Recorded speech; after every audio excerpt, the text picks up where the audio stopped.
तो गल कंटिन्यू कर रहे हैं अपने कोल सीगा एसएच एक नंबर 1 स्टैटिक फ्रिक्शन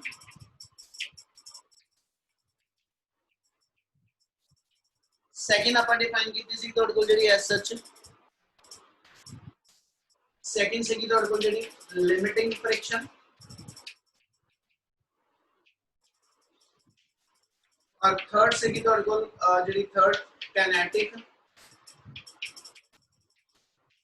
फ्रिक्शन ठीक है ये जो ਅਸੀਂ डिफाइन ਕੀਤਾ ਸੀਗਾ कि भी ਜਿਹੜੀ लिमिटिंग फ्रिक्शन आ it is the maximum value of a static friction यानी ਜਦੋਂ ਤੁਹਾਡੀ ਸਟੈਟਿਕ ਫ੍ਰਿਕਸ਼ਨ ਆਪਣੇ ਆਪ ਨੂੰ ਸੈਲਫ ਐਡਜਸਟ ਕਰਦੇ ਕਰਦੇ ਆਪਣੇ ਮੈਕਸਿਮਮ ਲੈਵਲ ਨੂੰ ਅਚੀਵ ਕਰਦੀ ਹੈ ਤੇ ਉਹਦਾ ਮੈਕਸਿਮਮ ਲੈਵਲ ਅਸੀਂ ਕਿੱਦਾਂ ਡਿਫਾਈਨ ਕਰਦੇ ਉਹ ਚ ਵਰਡ ਅਸੀਂ ਦਿੱਤੇ ਸੀਗੇ when the body is just at the verge of motion ਜਦੋਂ ਬੋਡੀ ਜਸਟ ਮੂਵ ਕਰਨਾ ਸ਼ੁਰੂ ਕਰਨ ਲੱਗੀ ਆ ਉਸ ਮੂਵਮੈਂਟ ਤੇ ਜਿਹੜੀ ਮੈਕਸਿਮਮ ਫ੍ਰਿਕਸ਼ਨਲ ਫੋਰਸ ਬੋਡੀ ਦੇ ਅੰਦਰ ਡਿਵੈਲਪ ਹੋ ਗਈ ਉਹਨੂੰ ਅਸੀਂ ਨਾਮ ਦਿੰਦੇ ਕਿ that's called the limiting friction और उसको अगले वर्ड से ये देता सी once the body will come in the state of motion once the body will come in the state of motion in that case the frictional force is still present on the body and that frictional force is called the kinetic friction ਇਹਦਾ ਮਤਲਬ ਫਿਰ ਆਪਣੇ ਕੋਲ ਨਾਲ ਹੀ ਇੱਕ word ਹੋਰ add ਕਰ ਲਵਾਂ ਤੇ kinetic friction ਹਮੇਸ਼ਾ limiting friction ਦੇ ਨਾਲੋਂ kinetic friction ਹਮੇਸ਼ਾ ਬੇਟਾ limiting friction ਦੇ ਨਾਲੋਂ ਘੱਟ ਹੋਏਗੀ क्योंकि वो आप डिफाइन किया सी कि स्टैटिक फ्रिक्शन दी मैक्सिमम वैल्यू लिमिटिंग आ और ओदे अंदर आप ग्राफ प्लॉट ये कीता सीगा कि भी एसएच जे अप्लाइड फोर्स दा सिंबल P रख लिया और फोर्स ऑफ फ्रिक्शन ओदा सिंबल आप F डिफाइन किया सी ग्राफ आप कैसे तो स्ट्रेट लाइन आएगा अप टू सर्टेन एक्सटेंट ठीक है उस एक्सटेंट पे जाके अपनी स्टैटिक फ्रिक्शन दी वैल्यू मैक्सिमम हो जाती जिन्हों ਅਸੀਂ लिमिटिंग फ्रिक्शन कहने और इसको अगले पोर्शन जे आप ये डिफाइन किया सीगा कि अप्लाइड फोर्स दे इंक्रीज करन दे नाल अप्लाइड फोर्स दे इंक्रीज करन दे नाल जेडी मेरी फोर्स ऑफ फ्रिक्शन होएगी that will going on decreasing up to a certain extent और उस तो बाद जाके ये मेरी फ्रिक्शनल फोर्स कांस्टेंट हो जाती यानी आ रीजन जेड़ा वा एदे अंदर बॉडी जेडी ओ मोशन च ठीक है इस पॉइंट तो बाद बॉडी मोशन च आ गई और once the body will come in the state of motion at that moment the frictional force develop in the body is called the kinetic friction और kinetic friction हमेशा ही limiting friction के नालों घट रहेगी बेटा क्या इतनी चीज क्लियर है यस सर दोबारा तो ਦੱਸੋ ਆਪਾਂ ਇਹ ਕਿਹਾ ਕਿ ਜਦੋਂ ਤੁਸੀਂ ਬਾਡੀ ਦੇ ਉੱਤੇ ਫੋਰਸ ਅਪਲਾਈ ਕਰਕੇ ਉਹਨੂੰ ਮੋਸ਼ਨ ਚ ਲੈ ਕੇ ਆਣਾ ਵਾ ਹੈਨਾ ਤੇ ਸ਼ੁਰੂ ਚ ਅਸੀਂ ਕਿਹਾ ਸੀਗਾ ਕਿ ਵੀ ਜਿੱਦਾਂ ਜਿੱਦਾਂ ਅਸੀਂ ਅਪਲਾਈਡ ਫੋਰਸ ਇਨਕਰੀਜ਼ ਕਰਾਂਗੇ अप्लाइड फोर्स दे नाल नाल फ्रिक्शनल फोर्स बढ़ती चले जानी ठीक है एक लिमिट तक अप्लाइड फोर्स दे नाल फ्रिक्शनल फोर्स इंक्रीज होंदी है और उदों तक बॉडी मेरी रेस्ट दी स्टेट च मेंटेन्ड है मैं एग्जांपल किदा बनाई सीगी कि जे आ चॉक बॉक्स ते मैं 1 न्यूटन फोर्स लाई और बॉडी नहीं मूव कीती ते ਇਹਦਾ मतलब जरूर इधरों भी बैलेंसिंग जेडी फोर्स आ 1 न्यूटन इधरों भी लग रही है जे मैं इधरों 2 लगाती ते इधरों भी 2 लगी इधरों 5 इधरों भी 5 पर जिद्दां ही मैं 5.1 न्यूटन इधरों लगाई बॉडी मूव करना शुरू हो गई ਇਹਦਾ मतलब एक लिमिट तक ਜਿਹੜੀ फ्रिक्शनल फोर्स ਆ ਤੁਹਾਡੀ ਅਪਲਾਈਡ ਦੇ ਅਗੇਂਸਟ ਕੰਮ ਕਰਦੀ ਪਈ ਆ ਤੁਹਾਡੀ ਅਪਲਾਈਡ फोर्स ਦੇ ਇਕੁਇਵਲੈਂਟ ਵਰਕ ਕਰਕੇ ਬੋਡੀ ਦੀ ਮੋਸ਼ਨ ਨੂੰ ਰੋਕ ਰਹੀ ਹੈ ਬਟ ਇੱਕ ਮੂਵਮੈਂਟ ਤੋਂ ਬਾਅਦ ਜਾ ਕੇ ਜਦੋਂ ਤੁਹਾਡੀ ਬੋਡੀ ਜਿਹੜੀ ਆ ਉਹ ਵਰਜ ਆਫ ਮੋਸ਼ਨ ਤੇ ਆ ਗਈ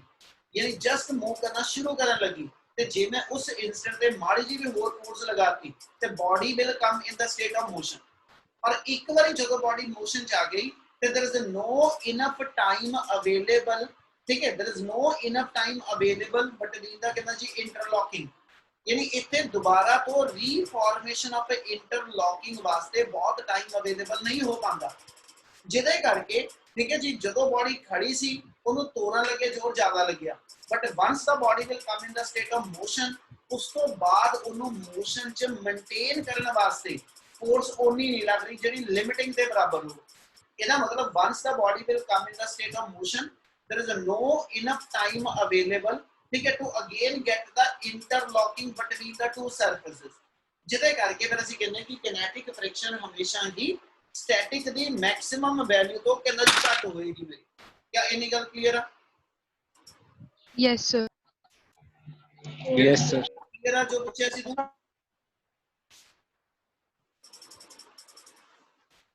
चलो हुण इस तो अगे कंटिन्यू करा बेटा। ते जे आपां किनेटिक फ्रिक्शन फर्दर हुण लेके चलीए ते आपां कहने जी किनेटिक फ्रिक्शन दी फर्दर दो टाइप्स बन जांदियां। One is to be called as a sliding friction, one is to be called as a sliding friction and second one is to be called as a rolling friction। ठीक है, static sliding ते rolling के अंदर main difference अपने को sliding ते rolling के अंदर अपना मेन डिफरेंस एक एग्जांपल ना कोट करदा कि जेडे अपने फैन हुंदे या कोई अपने को जेड़ा साइकिल दी चेन आ बेटा जदों वो मूव करदी असीं उस कहने जी we are always using the steel ball.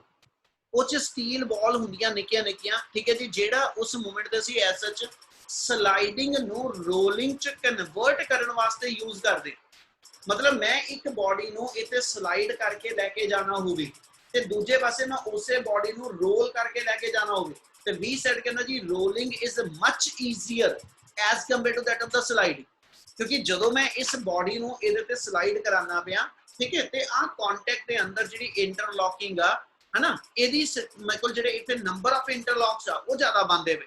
पर जदों मैं यही बॉडी नू एज सच इस सरफेस दे उत्ते रोल करके लेके जाना होगा, आप कहने मान लो आ मेरे को थल्ले चौक आ गया, मैं इहदे ते रख के रोल करके लेके जाना, तो रोलिंग इज मच ईजीयर।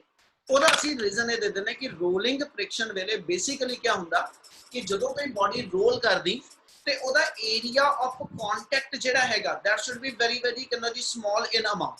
जिथे पूरी बॉडी का कॉन्टैक्ट बनता पिया या नंबर ऑफ कॉन्टैक्ट जिहड़े ने वो ज्यादा बनते पे, पर जे इहदी जगह ते मेरी बॉडी दूजी सरफेस ते रोल करेगी तो ਅਸੀਂ ਕਹਿੰਦੇ ਜੀ उस मूवमेंट पे क्या होएगा at the point of contact between the given body and the कहना जी given surface there is the depression produced in the कहना जी surface। ਅਸੀਂ ਇਹ ਲੈ ਕੇ ਚੱਲਦੇ कि जे आ व्हील मेरा रोल करना पिया, ਜਦੋਂ ਇਹ व्हील रोल कर रहा ਤੇ ਇਸ ਪੁਆਇੰਟ ਤੇ ਜਿੱਥੇ ਇਹਦਾ ਗਰਾਊਂਡ ਨਾਲ ਕੰਟੈਕਟ ਆਇਆ, ਠੀਕ ਹੈ, ਇਸ ਪੋਜੀਸ਼ਨ ਦੇ ਉੱਤੇ ਜਿੱਥੇ ਇਹ ਐਸਐਚ ਦੇ ਕੰਟੈਕਟ ਆਈ ਆ, सिर्फ आ एरिया ऑफ कॉन्टैक्ट इन्वॉल्व होने करके पूरी बॉडी दा वेट जेड़ा वा ओने प्रेशर जेड़ा सिर्फ इस रीजन च एक्सर्ट करना ते जिदे करके जदों इने एसएच इस रीजन दे अंदर प्रेशर एक्सर्ट करना, यानी आ एदा वेट mg हो गया, ठीक है, आ एदा वेट mg हो गया पूरे दे पूरे व्हील दा। ते ये सच पूरे व्हील का जिहड़ा कॉन्टैक्ट आ है ना, पूरा व्हील का बुत अपना ग्राउंड के कॉन्टैक्ट च नहीं हैगा, सिर्फ आ पोजीशन होएगी where there is a contact with the कहना जी given surface and at this position it will exert the wheel will exert the maximum pressure on the ground।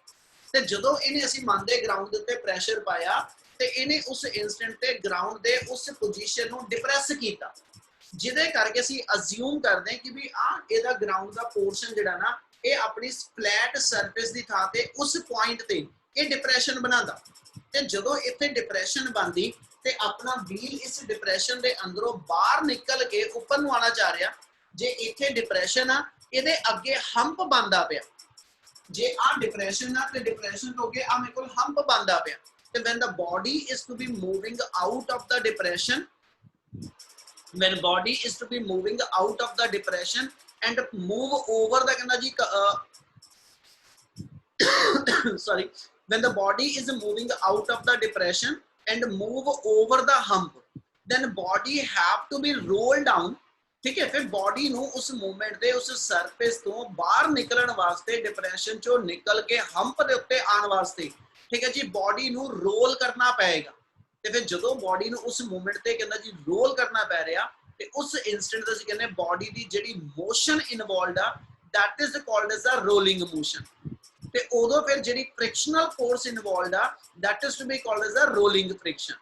ਇਹਦੇ ਨਾਲ ਨਾਲ ਇੱਕ ਹੋਰ ਚੀਜ਼ ਜੋੜਾਂਗੇ, ਜੇ ਬੱਚੇ ਆ ਪੁਆਇੰਟਸ ਦੇ ਉੱਤੇ ਕੰਟੈਕਟ ਆਇਆ ਤੇ ਇਹਦਾ ਮਤਲਬ ਇਹ ਹੋ ਗਿਆ ਇਹਨਾਂ ਪੋਜੀਸ਼ਨ ਤੇ ਜਦੋਂ ਐਸਐਚ ਬੋਡੀ ਕੰਟੈਕਟ ਆਈ ਨਾ ਤੇ ਇਸ ਥਾਂ ਦੇ ਉੱਤੇ ਐਡਿਸਿਵ ਪ੍ਰੈਸ਼ਰ ਬਹੁਤ ਜ਼ਿਆਦਾ ਬਣੇਗਾ, ठीक है, इस थां ते एडिसिव फोर्सेस जेड़ियां वो बहुत स्ट्रांग होणगीਆਂ ते जे इस थां ते एडिसिव फोर्सेस स्ट्रांग ने ते उन्हां एडिसिव फोर्सेस दे अगेंस्ट, ठीक है, बॉडी नू एज सच फोर्स लगा के, ठीक है जी, उत्थों दी आउटवर्ड कहना जी मूव करना पएगा। ਉਹਦੇ ਵਾਸਤੇ ਫਿਰ ਬਾਡੀ ਜਦੋਂ ਐਸਐਚਓ ਨਾ ਅਡੈਸਿਵ ਫੋਰਸਿਸ ਦੇ ਅਗੇਂਸਟ ਵਰਕ ਕਰਕੇ, ਠੀਕ ਹੈ, ਯਾਨੀ ਫੋਰਸ ਲਗਾ ਕੇ ਐਸਐਚ ਡਿਪਰੈਸ਼ਨ ਤੋਂ ਹੰਪ ਦੇ ਉੱਤੇ ਜਾਂਦੀ ਆ, ਤਾਂ ਅਸੀਂ ਕਹਿੰਦੇ ਬਾਡੀ ਰੋਲ ਕਰਕੇ ਜਾ ਰਹੀ, ਤੇ ਫਿਰ ਉਦੋਂ ਫਿਰ ਜਿਹੜੀ ਫ੍ਰਿਕਸ਼ਨਲ ਫੋਰਸ ਇਨਵੋਲਵਡ ਹੁੰਦੀ ਉਹਨੂੰ ਅਸੀਂ ਨਾਮ ਦੇ ਦਿੰਦੇ that is called as a rolling friction. क्या इन्नी गल समझ लगी?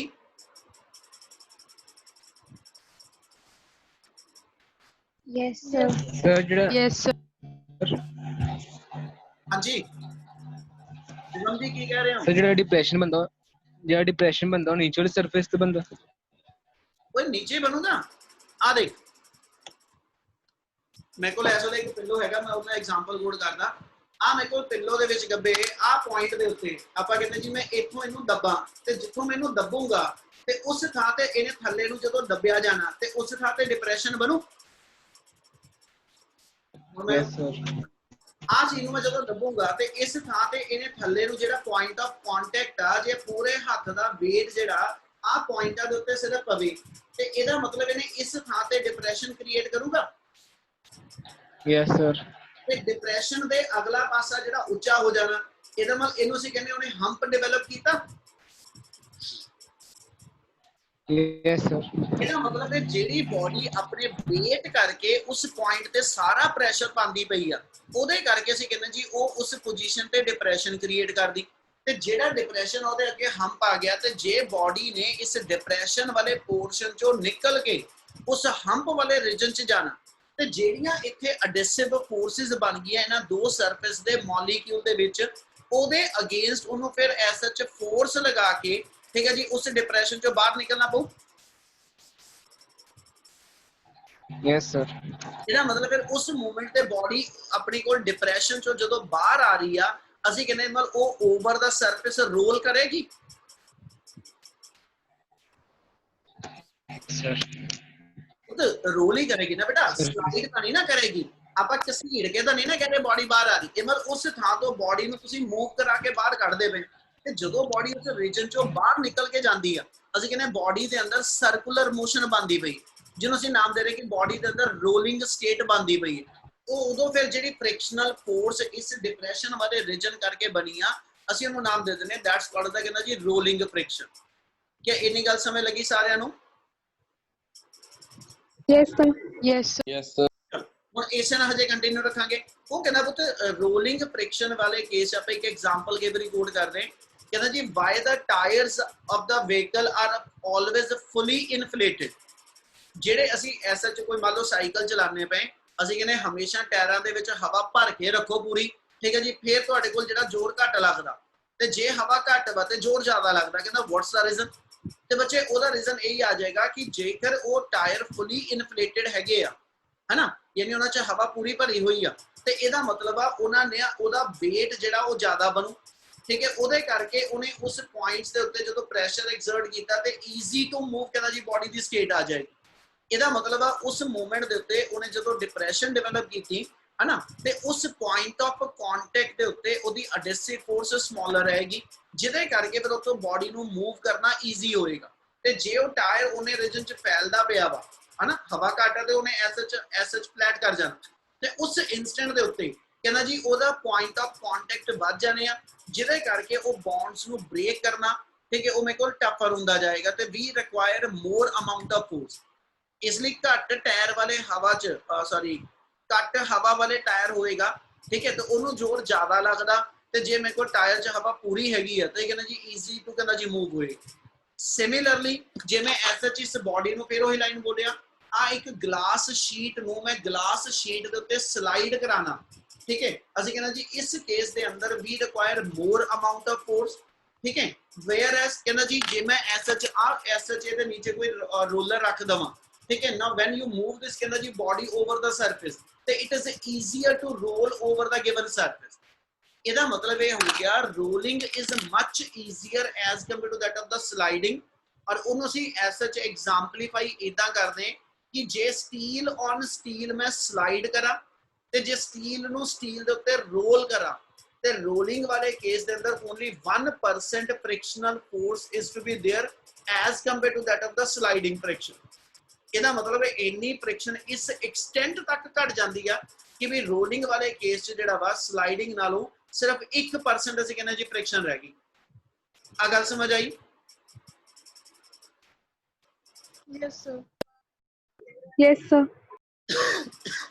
ਚਲੋ ਇਸੇ ਬਿਹਾਫ ਦੇ ਉੱਤੇ ਆਪਾਂ ਬੜਾ ਐਗਜ਼ਾਮਪਲ ਇਹ ਵੀ ਦਿੰਨੇ ਕਿ ਜਿਹੜੇ ਆਪਣੇ ਐਸਐਚ ਪੱਖੇ ਹੁੰਦੇ ਆ ਇਹਨਾਂ ਦੇ ਵਿੱਚ ਅਸੀਂ ਐਸਐਚ ਸਟੀਲ ਬਾਲਸ ਪਾਉਂਦੇ ਆ। ਠੀਕ ਹੈ, ਕਿਤੇ ਵੀ ਮੈਂ ਇੱਕ ਜਨਰਲ ਐਗਜ਼ਾਮਪਲ ਬਣਾ ਦਿੰਨਾ, ਕਿਤੇ ਵੀ ਜਿੱਥੇ ਤੁਸੀਂ ਐਸਐਚ ਮੋਸ਼ਨ ਸਲਾਈਡਿੰਗ ਫਾਰਮ ਚ ਹੈਗੀ ਆ, ਜੇ ਮੈਂ ਉਸ ਸਲਾਈਡਿੰਗ ਨੂੰ ਰੋਲਿੰਗ ਚ ਕਨਵਰਟ ਕਰ ਲਵਾਂ, ਜੇ ਮੈਂ ਸਲਾਈਡਿੰਗ ਨੂੰ ਰੋਲਿੰਗ ਚ ਕਨਵਰਟ ਕਰਨਾ, ਤੇ we are always to be reducing the ਕਹਿੰਦਾ ਜੀ ਫੋਰਸ ਆਫ ਫ੍ਰਿਕਸ਼ਨ। ਉਹਦੇ ਲਈ ਹਮੇਸ਼ਾ ਅਸੀਂ ਕੀ ਕਰਦੇ, ਬਾਲ ਬੈਰਿੰਗ ਯੂਜ਼ ਕਰਦੇ ਹਾਂ। ਬਾਲ ਬੈਰਿੰਗ ਕਿਹਨਾਂ ਨੂੰ ਕਹਿੰਦੇ, ਛੋਟੀਆਂ ਛੋਟੀਆਂ ਸਟੀਲ ਬਾਲਸ ਹੁੰਦੀਆਂ, ਠੀਕ ਹੈ, ਜਿਹਦੀ ਐਡਵਾਂਟੇਜ ਇਹ ਹੋਏਗੀ ਉਹ ਸਟੀਲ ਬਾਲ ਦੀ ਹੈਲਪ ਨਾਲ, ਠੀਕ ਹੈ, ਸਲਾਈਡਿੰਗ ਰੋਲਿੰਗ ਚ ਬਦਲਦੀ ਹੈ। ਮੈਂ ਇੱਕ ਇਹਦੇ ਨਾਲ ਗੱਲ ਹੋਰ ਐਗਜ਼ਾਮਪਲ ਕੋਡ ਕਰਦਾ, ਕਈ ਵਾਰੀ ਸਾਈਕਲ ਚਲਾਉਂਦੇ ਹੋਈਏ, ਠੀਕ ਹੈ, ਸ਼ਾਇਦ ਕਿਸੇ ਨਾਲ ਇਦਾਂ ਦੀ ਪ੍ਰੋਬਲਮ ਆਈ ਹੋਵੇ, ਸਾਈਕਲ ਚਲਾਉਂਦੇ ਹੋਈਏ ਜਦੋਂ ਪੈਡਲ ਮਾਰੀਏ ਨਾ ਤੇ ਪੈਡਲ ਤੋਂ ਪੈਰ ਸਲਿਪ ਕਰਦਾ, ਉਦਾਂ ਨਹੀਂ ਕਹਿ ਰਿਹਾ ਸਲਿਪ ਕਰਦਾ, ਠੀਕ ਹੈ। ਉਹ ਜਦ ਅਸੀਂ ਕਿਸੇ ਮਕੈਨਿਕ ਨੂੰ ਕਹੀਏ ਉਹ ਕਹਿੰਦਾ ਜੀ ਇਹਦੀਆਂ ਗੋਲੀਆਂ ਜਿਹੜੀਆਂ ਦੇ ਅੰਦਰ ਹੁੰਦੀਆਂ ਨਾ ਉਹ ਖਰਾਬ ਹੋ ਗਈ। ਇਹਦਾ ਮਤਲਬ ਉਹਦੇ ਅੰਦਰ ਜਿਹੜੀ ਸਟੀਲ ਬਾਲਸ ਨੇ ਨਾ, ਜਦੋਂ ਉਹ ਹੌਲੀ ਹੌਲੀ ਟਾਈਮ ਨਾਲ ਘਿਸ ਗਈਆਂ, ਠੀਕ ਹੈ, ਤੇ ਜਦੋਂ ਤੁਸੀਂ ਪੈਡਲ ਮਾਰਦੇ ਨਾ ਉਹ ਉਸ ਚੀਜ਼ ਤੋਂ ਜਿਹੜੀ ਸਟੀਲ ਬਾਲ ਆ ਉਹਦੇ ਤੋਂ ਆਹ ਪੈਡਲ ਦਾ ਪੁਆਇੰਟ ਜਿਹੜਾ ਨਾ ਇਹ ਸਲਿਪ ਕਰਦਾ, ਯਾਨੀ ਉਹ ਸਲਾਈਡ ਕਰਦਾ। ਤੇ ਜੇ ਉਹ ਸਟੀਲ ਬਾਲ ਪ੍ਰੋਪਰ ਸਾਈਜ਼ ਚ ਅੰਦਰ ਹੈਗੀਆਂ ਵਾ ਤੇ ਉਹ ਤੁਹਾਡੀ ਸਲਾਈਡਿੰਗ ਦੀ ਜਗ੍ਹਾ ਤੇ ਉਸ ਵੇਲੇ ਰੋਲਿੰਗ ਇਨਵੋਲਵਡ ਕਰਦਾ, ਤੇ ਜਿਹਦੇ ਕਰਕੇ ਕੀ ਹੋਏਗਾ, ਰੋਲਿੰਗ ਜਿਹੜੀ ਆ ਉਹ ਈਜ਼ੀਅਰ ਕਹਿੰਦਾ ਜੀ ਬੋਡੀ ਦੀ ਮੂਵਮੈਂਟ ਦੇਗੀ, ਠੀਕ ਹੈ, as compare to that of the movement given by the ਕਹਿੰਦਾ ਜੀ ਸਲਾਈਡ। ਇਸ ਲਈ ਹਮੇਸ਼ਾ ਸਲਾਈਡਿੰਗ ਨਾਲੋਂ ਰੋਲਿੰਗ ਜਿਹੜੀ ਹੋਏਗੀ ਅਸੀਂ ਕਹਿੰਦੇ ਜੀ ਉਹ ਮੇਰੇ ਕੋਲ ਈਜ਼ੀਅਰ ਹੋਏਗੀ। ਔਰ ਇਹੀ ਰੀਜ਼ਨ ਨਾਲ ਫਿਰ ਅਸੀਂ ਉਸ ਕੁਐਸਚਨ ਦਾ ਆਨਸਰ ਦੇ ਦਿੰਦੇ ਕਿ why should be prefer the steel balls, why should be prefer the steel ball, ਤੇ ਕਾਰਨ ਉਹਦਾ ਇਹੀ ਹੋਏਗਾ ਬੇਟਾ, to convert the sliding friction into rolling friction. क्या इन्नी गल समझ आई? Yes, sir. जे Yes. बेटे हुण तक जिन्ना करदे वे ये अपना थ्योरेटिकल आ, बस इस तो बाद एक थ्योरेटिकल टॉपिक हो रह जाना। क्या इन्ना क्लियर है? जे इन्ने च कोई डाउट है तो एक बारी पहले बोलो, 2 मिनट का पॉज दे रहा, कोई डाउट तो एक बारी जरूर बोल दियो।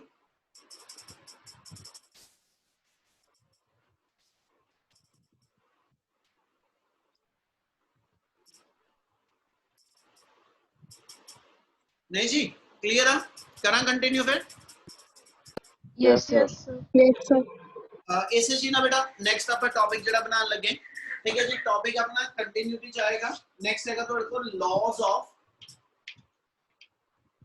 Laws of friction and its verification.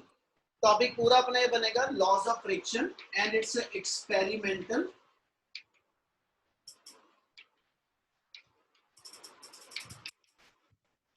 and its experimental verification. Laws of kinetic friction कह दियो, laws of limiting friction कह दियो, सिर्फ force of friction the strength differ करेगी but दोनों दी nature of force same हैगी। मतलब ਇਹਦਾ ਕੀ ਹੋਏਗਾ, ਜੇ ਅਸੀਂ laws of limiting friction कहिए ਤਾਂ ਵੀ बच्चे, ਤੇ ਜੇ laws of kinetic friction ਲਵਾਂ ਤੇ ਉਹ ਦੋਨੋਂ ਹੀ similar law ਨੇ, ठीक है। और ਨਾਲ ਨਾਲ ਉਹਨੇ ਕਿਹਾ ਜੀ ਉਹਦਾ experimental verification। first law ਇਹਦੇ ਅੰਦਰ ਇਹ ਆਂਦਾ, force of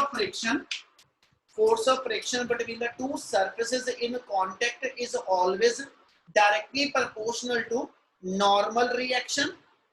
Force of friction between the two surfaces in contact is always directly proportional to normal reaction, ठीक है, provided nature of surface and material of surface they remain to be same। मतलब ये होएगा कि ਜਿਹੜੀ force of friction होएगी it is always directly proportional to normal reaction, ठीक है। ਤੇ ਪੁੱਤ normal reaction ਦਾ ਮਤਲਬ ਕੀ ਇਹਦੇ ਵਿੱਚ ਲਈਏ, ਉਹ ਕਹਿੰਦਾ ਜੇ ਮੇਰੇ ਕੋਲ ਆ ਇੱਕ ਕੋਈ ਬਲੌਕ ਹੈਗਾ, ਆ ਮੇਰੇ ਕੋਲ ਕੋਈ ਇੱਕ horizontal surface ਤੇ ਕੋਈ ਇੱਕ ਬਲੌਕ ਪਿਆ ਮੇਰੇ ਕੋਲ, ਠੀਕ ਹੈ।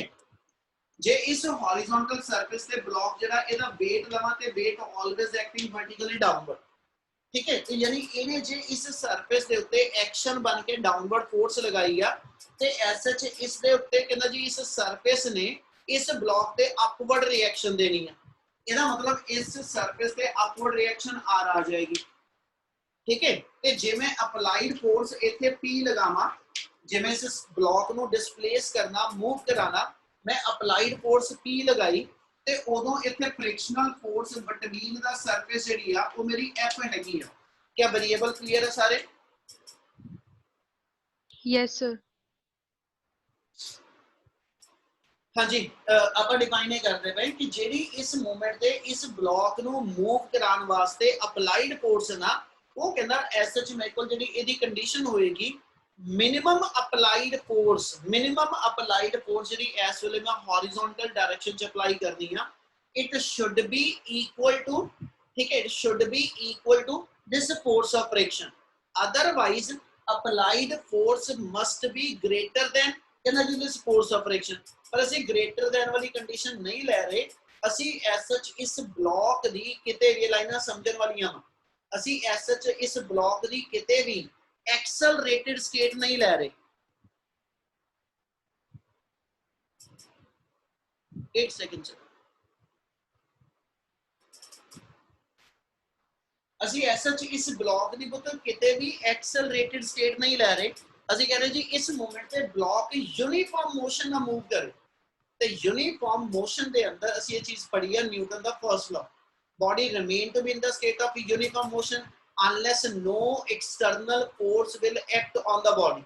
ਤੇ ਜੇ ਇਸ ਵੇਲੇ ਮੈਂ ਇਸ ਬੋਡੀ ਤੇ ਐਕਸਟਰਨਲ ਫੋਰਸ P ਅਪਲਾਈ ਕੀਤੀ ਆ ਤੇ ਘੱਟੋ ਘੱਟ ਇਸ ਫੋਰਸ ਦੀ ਸਟਰੈਂਥ ਇਸ ਅਪੋਜ਼ਿੰਗ ਫੋਰਸ ਆਫ ਫ੍ਰਿਕਸ਼ਨ ਦੇ ਬਰਾਬਰ ਜ਼ਰੂਰ ਹੋਵੇ, ਠੀਕ ਹੈ, ਯਾਨੀ P ਦੀ ਵੈਲਿਊ F ਦੇ ਮਿਨੀਮਮ ਇਕੁਅਲ ਹੋਏਗੀ, then the body will ਕਹਿੰਦਾ ਜੀ start moving over the surface। ਉਹਨੇ ਕਿਹਾ ਕਿ ਜਦੋਂ ਇਸ force of friction the strength ਨੂੰ ਮੈਂ ਮੇਜਰ ਕਰਨਾ ਵਾ, ਹਨਾ, ਇਹ ਡਾਇਰੈਕਟਲੀ ਡਿਪੈਂਡ ਕਰੇਗੀ ਇਸ ਬਲੌਕ ਨੇ ਨਾਰਮਲ ਰਿਐਕਸ਼ਨ ਕਿੰਨੀ ਦਿੱਤੀ, ਤੇ normal reaction in turn depend upon weight of the body। ਜਿੰਨਾ ਬੋਡੀ ਦਾ weight ਜ਼ਿਆਦਾ ਹੋਏਗਾ, ਜਿੰਨਾ ਬੋਡੀ ਦਾ weight ਜ਼ਿਆਦਾ ਹੋਊਗਾ, ਉਨਾ ਹੀ ਇਹਨੂੰ ਥੱਲੇ ਨੂੰ ਕੰਪਰੈਸ ਜ਼ਿਆਦਾ ਕਰਨਾ, ਉਨੀ ਹੀ ਨਾਰਮਲ ਰਿਐਕਸ਼ਨ ਵੀ ਜ਼ਿਆਦਾ। ਇਹ ਮਤਲਬ ਜਿੰਨਾ ਆ ਐਕਸ਼ਨ ਜ਼ਿਆਦਾ ਹੋਏਗਾ ਉਨਾ ਹੀ ਆ ਰਿਐਕਸ਼ਨ ਜ਼ਿਆਦਾ, ਜਿੰਨਾ ਇਹ ਰਿਐਕਸ਼ਨ ਜ਼ਿਆਦਾ ਉਨੀ ਹੀ ਫੋਰਸ ਆਫ ਫ੍ਰਿਕਸ਼ਨ ਜ਼ਿਆਦਾ, ਉਨੀ ਹੀ ਮੈਨੂੰ ਅਪਲਾਈਡ ਫੋਰਸ ਜ਼ਿਆਦਾ ਲਗਾ ਕੇ ਇਸ ਸਿਸਟਮ ਨੂੰ ਡਿਸਪਲੇਸ ਕਰਨਾ ਪਏਗਾ। ਇਹਦਾ ਮਤਲਬ ਜੇ ਮੈਂ ਇਹਨੂੰ ਸਮਝਾਵਾਂ ਇਸੇ ਗੱਲ ਨੂੰ ਕੰਟੀਨਿਊ ਕਰਕੇ ਬੇਟਾ, ਜੇ ਮੈਂ ਇਸ ਥਾਂ ਤੇ ਇੱਕ ਪੁਲੀ ਸਿਸਟਮ ਲਗਾ ਲਾਂ, ਜੇ ਬੱਚੇ ਆਪਾਂ ਇਸ ਥਾਂ ਤੇ ਇੱਕ ਪੁਲੀ ਸਿਸਟਮ ਲਗਾ ਦਈਏ ਤੇ ਔਰ ਪੁਲੀ ਸਿਸਟਮ ਦੇ ਦੂਜੇ ਸਾਈਡ ਤੇ ਮੰਨ ਲਓ ਮੈਂ ਇੱਕ ਪੈਨ ਅਟੈਚ ਕਰ ਦਿੱਤਾ, ठीक है, इस पुली सिस्टम के दूजे एंड पे आप एक पैन अटैच करिए और इच मैं वेट ऐड करा ते वी ऑब्जर्व ਜਦੋਂ मैं इस पैन के अंदर वेट ऐड करता जावांगा, ठीक है, एक स्टेज ते ਇਹਦੇ ਵਿੱਚ ਇੰਨਾ ਕ वेट ऐड होया कि this block is just at the verge of motion. Block मेरा मूव करना शुरू करन लग गया, उस इंस्टेंट ते ਜਦੋਂ ब्लॉक वर्ज ऑफ मोशन ते होएगा, यानी लिमिटिंग फ्रिक्शन ਦਾ केस होएगा, उस इंस्टेंट पे अप्लाइड फोर्स मिनिमम इस फोर्स ऑफ फ्रिक्शन दे कहना जी इक्वल होएगी। क्या आ गल समझ लगदी पई?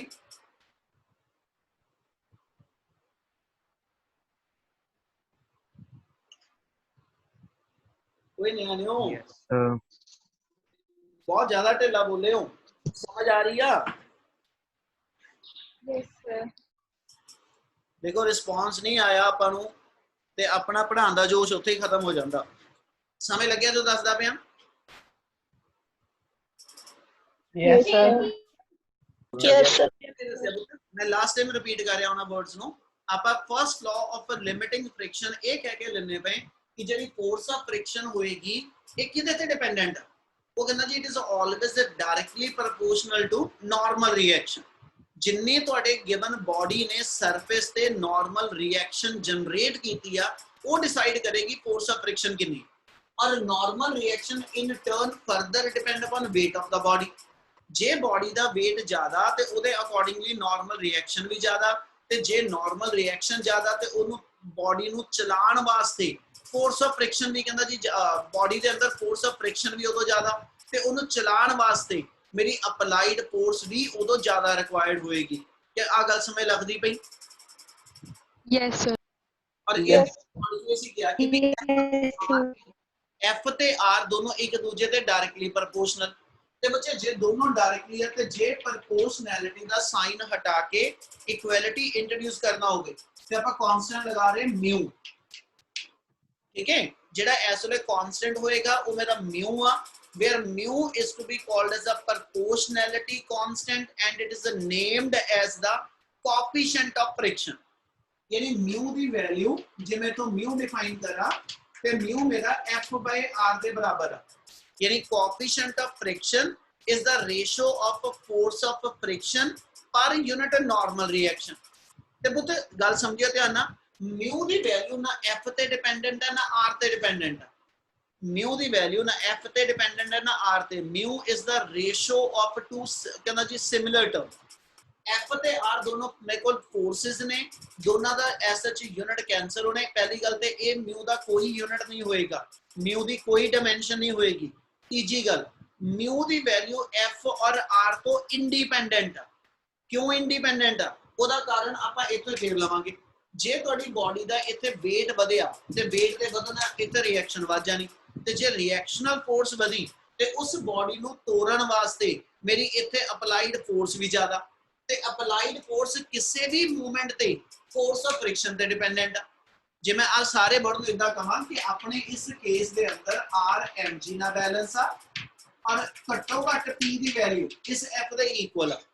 ਜੇ P ਦੀ ਵੈਲਿਊ F ਦੇ ਇਕੁਅਲ ਆ ਤੇ ਇਹਦਾ ਮਤਲਬ ਜੇ ਮੈਨੂੰ ਇੱਥੇ ਐਸਐਚ ਮੈਂ ਬਲੌਕ ਦਾ weight ਵਧਾ ਦਿੱਤਾ, ਠੀਕ ਹੈ, ਜੇ ਮੈਂ ਬਲੌਕ ਦਾ weight ਵਧਾ ਦਿੱਤਾ ਤੇ weight ਦੇ ਵਧਣ ਕਰਕੇ ਰਿਐਕਸ਼ਨਲ ਫੋਰਸ ਵਧਣੀ ਆ, ਤੇ ਰਿਐਕਸ਼ਨਲ ਫੋਰਸ ਜਦੋਂ ਵਧੀ ਉਹ ਕਹਿੰਦਾ ਜੀ ਜਦੋਂ ਇਸ ਪੈਨ ਚ ਪਹਿਲੋਂ ਮੈਂ weight ਐਡ ਕੀਤਾ ਸੀ ਤੇ ਜੇ ਮੈਂ ਇੱਥੇ weight ਵਧਾਇਆ ਜਦੋਂ, ਹਨਾ, ਤੇ we have to add more weight in the pan, ਮੈਨੂੰ ਪੈਨ ਚ ਹੋਰ weight ਪਾਣਾ ਪਿਆ ਇਸ ਬਾਡੀ ਨੂੰ ਸਲਾਈਡ ਕਰਾਉਣ ਲਈ।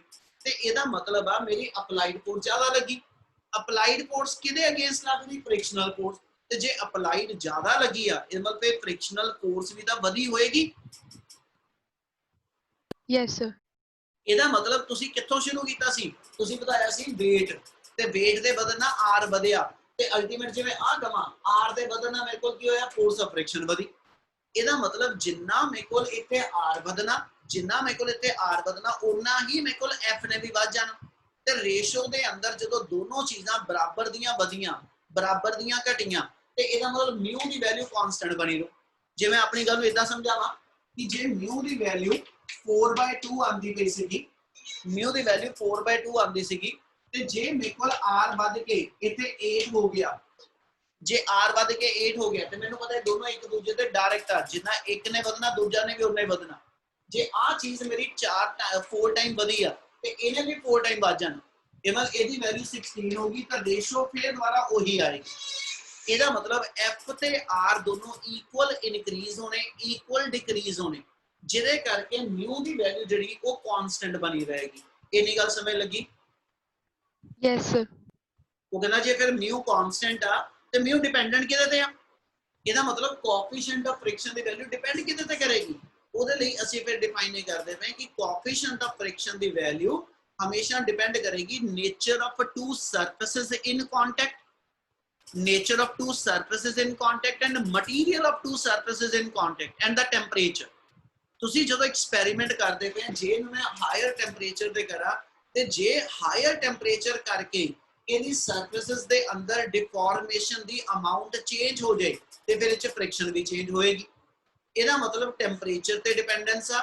ਦੂਜਾ ਅਸੀਂ ਕਹਿੰਦੇ ਪਏ nature of two material involved. ਤੇ ਪੁੱਤ nature of two material involved ਦਾ ਮਤਲਬ ਇਹ ਆ कि भी आ एक वुडन सरफेस आ एक ग्लास सरफेस आ, क्या वुडन सरफेस ते ग्लास सरफेस मूव कर दी, या मेरे को एसएच दो ग्लास सरफेस है कि ग्लास सरफेस ते ग्लास सरफेस मूव कर दी। ਇਹਦਾ ਮਤਲਬ ਦੋ ਗਿਵਨ ਮਟੀਰੀਅਲ ਕਿਹੜੇ ਨੇ, ਠੀਕ ਹੈ, ਉਹਦੇ ਤੇ ਕੋਐਫੀਸ਼ੀਐਂਟ ਆਫ ਫ੍ਰਿਕਸ਼ਨ ਡਿਪੈਂਡ ਕਰੂ। ਸੈਕਿੰਡ, ਜੇ ਮੰਨ ਲਓ ਮੇਰੇ ਕੋਲ ਵੁੱਡ ਔਨ ਵੁੱਡ ਹੀ ਹੋਵੇ, ਵੁਡਨ ਸਰਫੇਸ ਤੇ ਹੀ ਮੂਵ ਕਰਦੀ ਹੋਵੇ ਪਰ ਦੋਨੋਂ ਰਫ ਸਰਫੇਸ ਹੋਣ, ਪਰ ਜੇ ਦੂਜੇ ਪਾਸੇ ਦੋਨੋਂ ਦੇ ਦੋਨਾਂ ਵਿੱਚੋਂ ਆ ਮੈਂ ਸਰਫੇਸ ਨੂੰ ਐਸਾ ਸਮੂਥ ਬਣਾ ਲਿਆ ਤੇ ਰਫ ਸਰਫੇਸ ਸਮੂਥ ਹੈ ਮੂਵ ਕਰੇ, ਤੀਜੀ ਵਾਰੀ ਮੈਂ ਦੋਨੋਂ ਸਮੂਥ ਸਰਫੇਸ ਬਣਾ ਲੀਆਂ, ਸਮੂਥ ਔਨ ਸਮੂਥ ਮੂਵ ਕਰੇ, ਤੇ ਇਹਨਾਂ ਸਾਰੇ ਕੇਸਿਸ ਦੇ ਅੰਦਰ ਫ੍ਰਿਕਸ਼ਨਲ ਫੋਰਸ ਡਿਫਰੈਂਟ।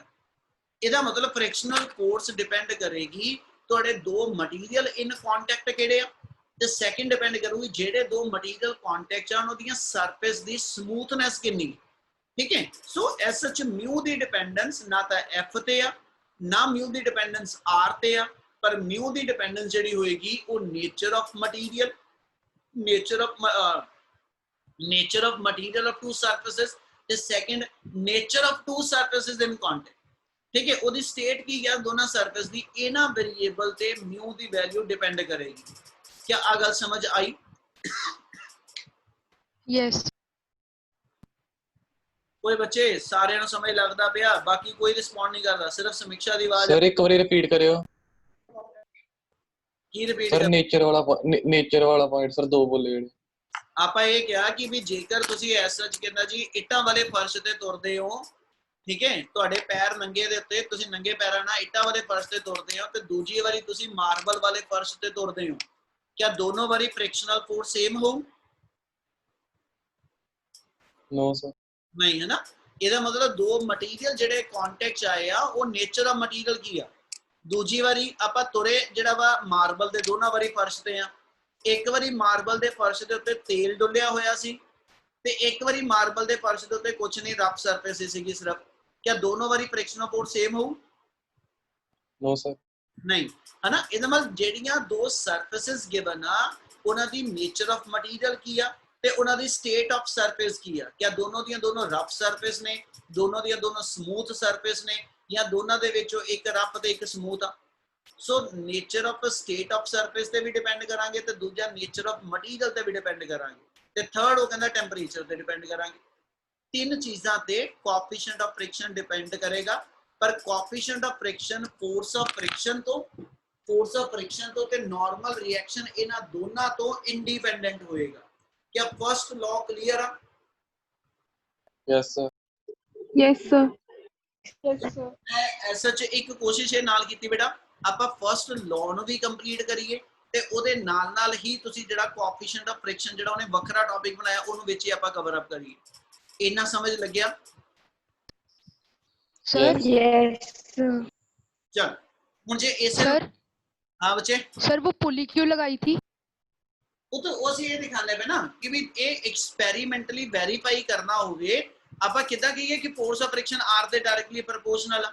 ਉਹਨੂੰ ਸਪੈਸੀਫਾਈ ਕਰਨ ਲਈ ਸੀ ਕੀ ਕਹਿ ਦਿੱਤਾ, ਇਸ ਪੁਲੀ ਸਿਸਟਮ ਦੇ ਥਰੂ ਪੁਲੀ ਮੇਰੀ ਫ੍ਰਿਕਸ਼ਨਲੈਸ ਆ, ਸਟ੍ਰਿੰਗ ਮੇਰੀ ਮਾਸਲੈਸ ਆ, ਠੀਕ ਹੈ। ਇਹਦੇ ਨਾਲ ਤੁਸੀਂ ਐਸਐਚ ਇੱਕ ਪੈਨ ਅਟੈਚ ਕਰ ਲਿਆ।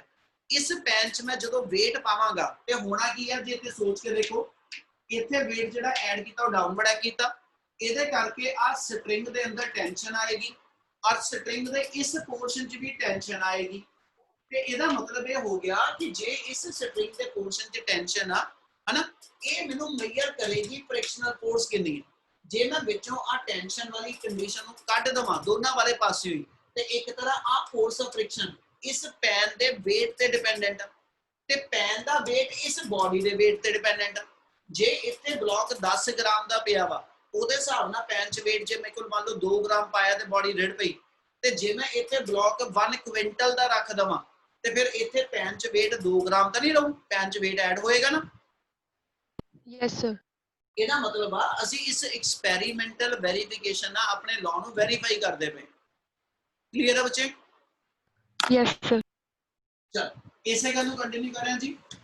ਸੈਕਿੰਡ ਲਾਅ ਜਿਹੜਾ ਉਹਨੇ ਇਹਦਾ ਡਿਫਾਈਨ ਕੀਤਾ, ਠੀਕ ਹੈ। ਸੈਕਿੰਡ ਲਾਅ 'ਚ ਉਹਨੇ ਇਹਦੇ ਐਸਐਚ ਡਿਫਾਈਨ ਕੀਤਾ, ਕਹਿੰਦਾ ਜੀ ਜਿਹੜੀ direction of force of friction ਹੋਏਗੀ, it is always opposite to that of the motion of the body. Body ਕਿੱਧਰ ਨੂੰ ਮੂਵ ਕਰਦੀ ਆ, ਫ੍ਰਿਕਸ਼ਨਲ ਫੋਰਸ ਹਮੇਸ਼ਾ ਉਹਦੇ ਅਗੇਂਸਟ ਆਣੀ ਆ, ਉਹਨੂੰ ਅਪੋਜ਼ ਕਰੇਗੀ।